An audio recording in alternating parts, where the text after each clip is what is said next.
Hey everybody. This is gonna be a kind of a weird one. I'm gonna be doing the final version, the final descent of Scarecrow, his final look at the near the end of the movie. It's gonna be me doing trying to struggle to do that time lapse version of it, while tracing over a picture of Nicolas Cage, which and I also wanted to talk about why I chose Nicolas Cage because I got this question by a sub. I don't know if he still is, but he probably still is. And he's asked why, like, if I would change Nicolas Cage to Brad Dourif.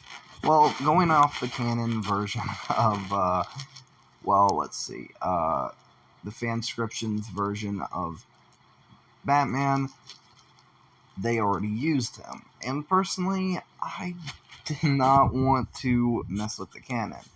And also, I think a Nicolas Cage Scarecrow could be quite terrifying.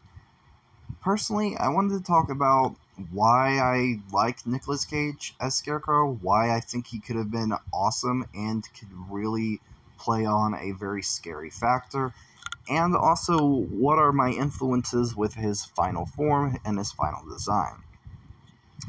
Because I am not budging because people ask me to change something. It's going to be my version, and I'm going to pull all the stops to make it really cool, something you won't see coming.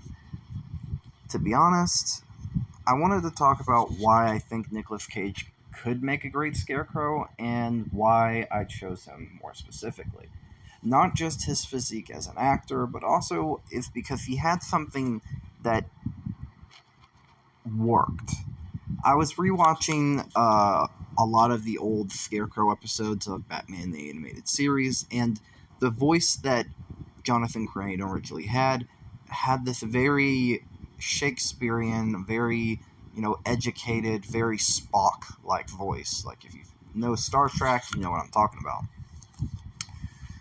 To be honest, Nicolas Cage kind of has that voice. Now, is he scary? No, but he could play scary if need be. Because it's the voice that's not very scary. And that's where, filters and stuff couldn't make it. But he could play scary in physique. And his face structure, it matches more what I see when I see Scarecrow than Brad Dwarf. Brad Dwarf has scary voice, scary face, no offense, but he doesn't have the height Nicolas Cage does. And also, Nicolas Cage looks the most like the Jonathan Crane that we got in the classic comics. That was another reason why I chose him. There's more reasons, but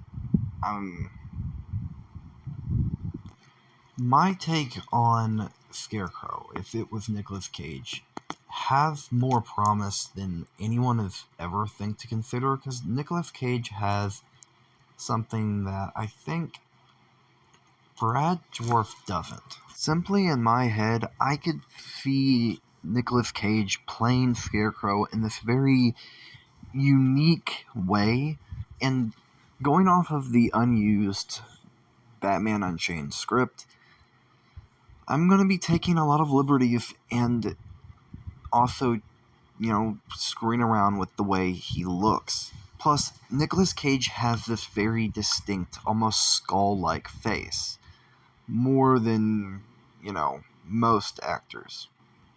Yes, he has good, strong cheekbones, and that was something I wanted to play around with, especially for later in the film, where his face becomes like the Scarecrow, similar to Arkham Knight, and similar to that one Punisher movie.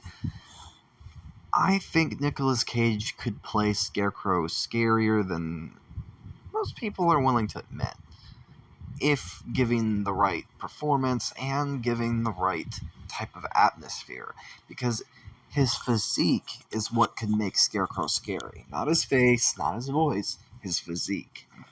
Playing that very unnatural moving Scarecrow is what I was aiming for. That Slender Man aesthetic. That walking, talking skull, almost. And when you do finally see that full transformation where he's lost, like he's not even, looks like he's even human, I think that is what pretty much I'm going to be going for. Because I believe that Scarecrow can be played so many ways. There's been so many various interpretations, various things, but I wanted to respond to this because I personally I don't see it as a disrespect thing, but I do not intend on budging because of my own personal thing of how I can personally see and make Scarecrow or Jonathan, like basically the one we see, like Nicolas Cage, I can see him scary. He can be scary. He's played serious. He's played freaky. He's played insane. He's played a lot of things. He doesn't get enough credit, and I intend to fix that with my version of Unchained. Now, I am looking to eventually get more designs and more art done of him as Scarecrow, but for right now, I wanted to give you guys a more in-depth reason. Plus, his facial structure works best for the Scarecrow look that I envision Tim Burton using, and going off of the Unchained script, personally, it works the best. It doesn't matter, I know a lot of people say, well, Schumacher would use him. Of course. But the thing is, any actor could be used by the same director or a different director. It's just the performance and the writing that is what changes how something could look. Tim Burton could easily use either Brad Dourif or Nicolas Cage. For Christ's sake, he was going to use him as Superman. But I personally could see him being Scarecrow. And I could see him playing a very Jack Skellington type look mixed with Sally. Like, I can see a very frightening Frankenstein's monster, fucked up Scarecrow. And he doesn't have to have that very Nicolas Cage voice. I am Nicolas Cage, I play the Magic Cage, I play the Magic Cage. No, he doesn't have to play it like that. But he can certainly play that very, when he's Jonathan Crane, he can have that very voice. And that's what I see with Jonathan Crane, with Nick Cage, where I don't see that with Brad Dourif. And Nick Cage could play it very scary. He could play it very interesting. And that's what I hope to achieve with the way I wrote things.